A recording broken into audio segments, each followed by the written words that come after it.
Hi again. Kenneth Scott Latourette on page 335 of A History of Christianity, dealing here with the rule of Benedict. The rule of Benedict became standard in the West, probably because of its intrinsic worth. Pope Gregory the Great did much to give it popularity. It was taken to Britain by missionaries sent by Gregory from Rome, and of whom we are to hear more in a moment. In the 7th century, it began to gain in Gaul. Charlemagne admired it and furthered its adoption. By the latter part of the 8th century, it was generally accepted. No central organization existed for its enforcement, and to bring uniformity, each monastery was independent of every other. Modifications might, and often were made, in the rule by individual houses. Yet it became the model from which many other rules stemmed. In the age of disorder, the Benedictine monasteries were centers of quiet and orderly living, communities where prayer, work, and study were the custom. That in a society where prayer was ignored or was regarded as magic to be practiced for selfish ends, where work was despised as servile, where even princes were illiterate, and where war was chronic.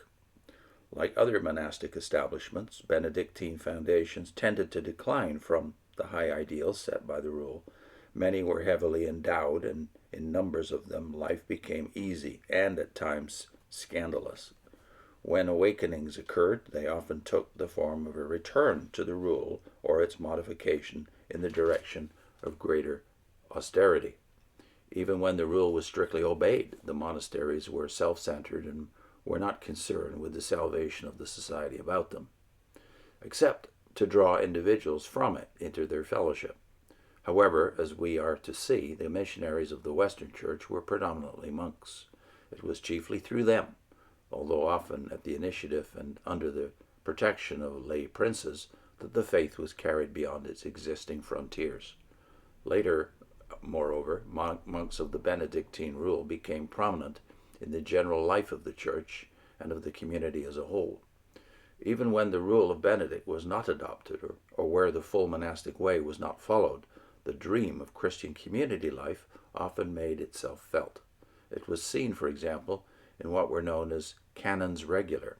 A number of clergy attached to a particular church, perhaps a cathedral, would live together according to rule, that is, regula. Not technically monks, these canons regular became a feature of the Catholic Church in the West. The parish churches to which they were attached were known, accordingly, as collegiate churches. The designation canon came from the term vita canonica, which was given to this custom. The place in which the canons gathered for their official meetings was known as the capitulum, or chapter, a name also used for the collective group of the canons. Augustine of Hippo had some such arrangement in his episcopal household. Further impetus was given to the development by Bishop Chrodegang, that's Chrodegang, Chrodegang of Metz, not far from the year 760, and the custom spread under the encouragement of Charlemagne. Now there's a subhead, a short subhead of a couple of paragraphs, the growing power of the Church in an age of disorder. As the structure of the Roman Empire disintegrated, invasions multiplied, wars and disorder increased, and life and property became progressively unsafe. The Church stepped into the breach and took over some of the functions for which society had been accustomed to look to the state. It emerged as the protector of the weak, the poor, the widows, and the orphans. That was notably the case in Gaul. Here in the 5th and 6th centuries, the bishops were largely recruited from the Gallo-Roman aristocracy. Drawn as they were from the wealthy, educated, Latinized provincials, they stood for the old order, but it was an order of comparative justice and stability in a day of an approach towards anarchy.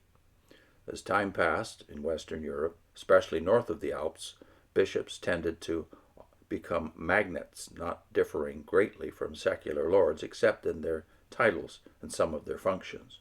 As the power of the central government declined, and much of it passed into the hands of feudal lords, the Church, caught in the trends of the day, also in part conformed, and its chief officials, notably its bishops, had their armies and bore arms. There were splendid exceptions, but we hear of bishops who were unchaste, gluttonous, and bibulous. Power of the secular kind entailed perils to true Christian living, and many there were who succumbed. Next time, the augmented power of the papacy and Gregory the Great.